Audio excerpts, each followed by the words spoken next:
প্রিয় শ্রোতামণ্ডলী, খুব সাবধান। বেদাত একটি এমন গুনাহ, বেদাত একটি এমন বড় গুনাহ যে বেদাত করলে মানুষের সামনের নেকি নষ্ট হয়। তারপরের হাদিসে সোহেল ইবনু সাদ রাদিয়াল্লাহু তাআলা আনহু বলেন, সোহেল ইবনু সাদ রাদিয়াল্লাহু তাআলা আনহু বলেন, রাসূল সাল্লাল্লাহু আলাইহি ওয়াসাল্লাম বলেছেন, আমি তোমাদের আগেই হাউজের নিকট পৌঁছিব। যে ব্যক্তি আমার নিকট পৌঁছিবে সে তার পানি পান করবে, আর যে একবার পানি পান করবে সে আর কখনো পিপাসিত হবে না। আমার নিকট এমন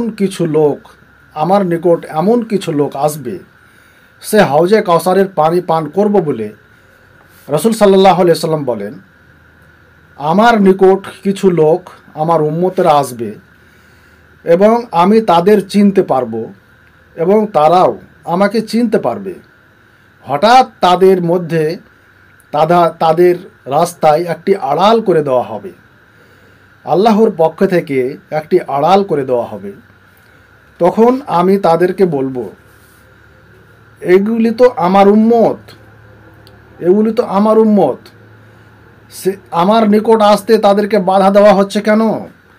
তখন বলা হবে, হে মুহাম্মদ, আপনি জানেন না, আপনার পৃথিবীতে না থাকার সময়, আপনি পৃথিবী ত্যাগ করে আসার পর, আপনার ইন্তিকাল হয়ে যাওয়ার পর এই সকল লোকগুলি আপনার দিন, আপনার আইন কানুন এবং আপনার হাদিস সেগুলিকে তারা বদলে দেওয়ার চেষ্টা করেছে এবং নতুন নতুন তারা বেদাত সৃষ্টি করেছে।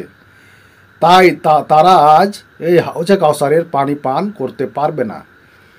এই হাদিস দ্বারা বোঝা যায়, যারা বেদাত করে, যারা আল্লাহর রসুলের হাদিসকে অপেক্ষা করে নিজে নতুন হাদিস সৃষ্টি করে, তাদেরকে সে হাউজে কাউসারের পানি পান করতে দেওয়া যাবে না। তারা সেদিন হাউজে কাউসারের পানি পান করা থেকে বঞ্চিত থাকবে। তাদের কিসমত খারাপ হয়ে যাবে যারা আজকে বেদাত করে।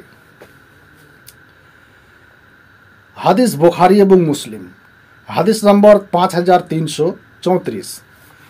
এই হাদিস দ্বারা বোঝা যায়, যারা বেদাত করে তারাকে হাউজে কাউসারের পানি পান করতে দেওয়া যাবে না। তারা আমাদের রসুলেরই উম্মত, কিন্তু তারা সেদিন সেই পানি পান করতে পাবে না।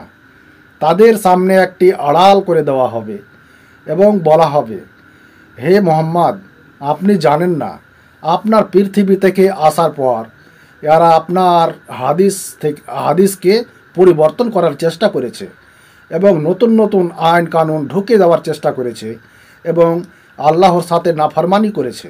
তাই এদেরকে আজ এই হাউজে কাউসারের পানি পান করতে দেওয়া যাবে না। প্রিয় শ্রোতামণ্ডলী, খুব সাবধান। বেদাত